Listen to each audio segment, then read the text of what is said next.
E is equal mc square, in which energy is Z equal to mass multiplied with the square of the velocity of light, shows.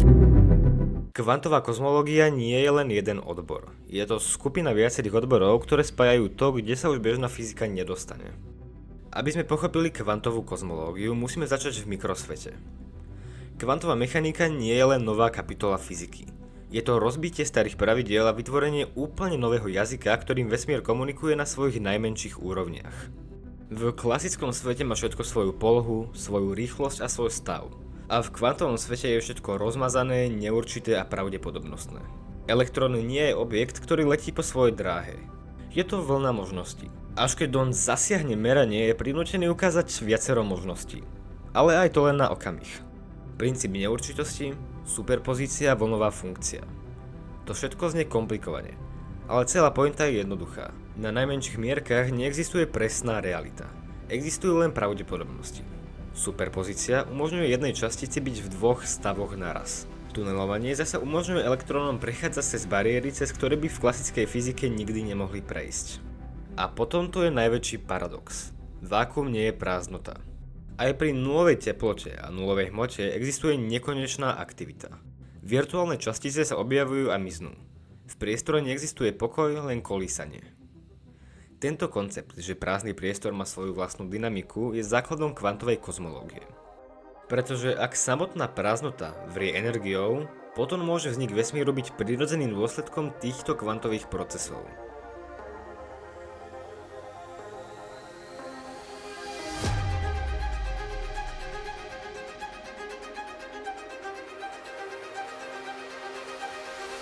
Kvantová mechanika nie je len mikroskopická. V ranom vesmíre ovplyvňovala všetko, aj na mierkach vesmíru. A dôvod je jednoduchý. Pri extrémnych teplotách a hustotách boli kvantové zákony jedinými zákonmi. A kľúčom sú kvantové polia. Moderná fyzika tvrdí, že základom reality nie je hmota či častice.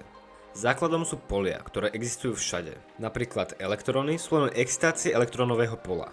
Fotóny sú excitácie elektromagnetického pola. Chápiš to? A v rannom vesmíre boli tieto polia extrémne aktívne a plné fluktácií. A tu je najdôležitejšia myšlienka. Kvantové fluktácie sa stali základom kozmickej štruktúry. V najstaršom vesmíre boli mikroskopické výkyvy hustoty. Miliardy krát menšie než atóm. Potom prišla inflácia, ktorá tieto fluktácie natiahla na obrovské škály. To, čo kedysi bolo kvantovým šumom, sa stalo rozdielmi hustoty, z ktorých vznikli galaxie.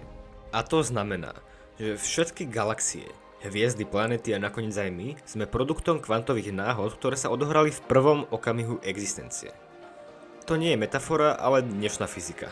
Aj kozmické mikrovlnné pozadie, žiarne staré 13 miliardy rokov, nesie otlačok týchto kvantových výkyvov. Je to doslova obraz toho, ako by vyzerali pôvodné kvantové nepravidelnosti, ktoré sa rozťahli na mierky vesmíru. Takže kvantová mechanika nie je len o atómoch. Je o štruktúre vesmíru, o tom, prečo nie je všetko rovnomerné rozmazané a o tom, prečo existuje niečo ako kozmická sieť.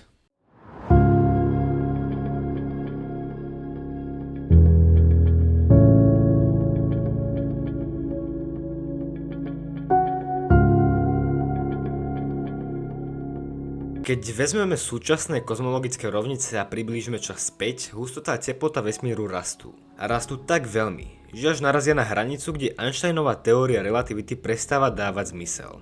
Túto hranicu voláme singularita. Singularita nie je fyzikálna vec, je to matematické varovanie, by som to nazval. V bode T rovná sa 0 relatívnosť vypočítava nekonečnú hustotu, nekonečnú teplotu a nekonečnú krivosť časopriestoru. A to spomínané nekonečno v rovniciach znamená len jednu vec. Teória sa dostala mimo svoj rozsah. Relativita opisuje veľké objekty, hviezdy, galaxie alebo tie čierne diery. Kvantová mechanika opisuje malé objekty, častice, atómy alebo polia. V singularite sú však malé aj veľké extrémne zároveň. A preto je singularita pre fyzikov akýmsi zakázaným územím alebo hranicou poznania. Je to miesto, kde prestávajú platiť všetky pravidlá, ktoré poznáme.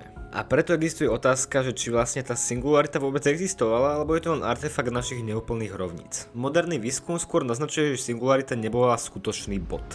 Skôr tam bol iný fyzikálny proces, kvantový stav vesmíru, v ktorom ešte neexistoval čas, priestor ani klasická energia.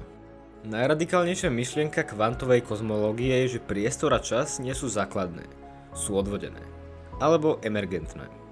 To znamená, že neexistujú ako hladký kontinuálny film. Sú skôr ako digitálny obrázok a tvoria ho malé diskrétne jednotky, niečo ako atómy priestoru. V tejto predstave nie je čas niečo, čo plynie. Je to len poradie kvantových stavov vesmíru. A priestor je výsledok interakcií medzi základnými a kvantovými informáciami. Niektoré teórie dokonca tvrdia, že samotný vesmír môže byť superpozície rôznych geometrií. Až pozorovanie. V našom prípade samotná existencia makroskopických štruktúr vyberá jednu z možností. A to otvára aj otázku, či existujú aj iné kvantové histórie vesmíru. Čo znamená vznik, ako sa objaví čas z bezčasového systému a či je priestor len vedľajší efekt kvantových zákonov. Ak je to pravda, tak to najzákladnejšie, čo poznáme, je priestor, čas a realita, nie sú pevné. Sú to výsledky niečoho ešte hlbšieho a niečoho kvantového.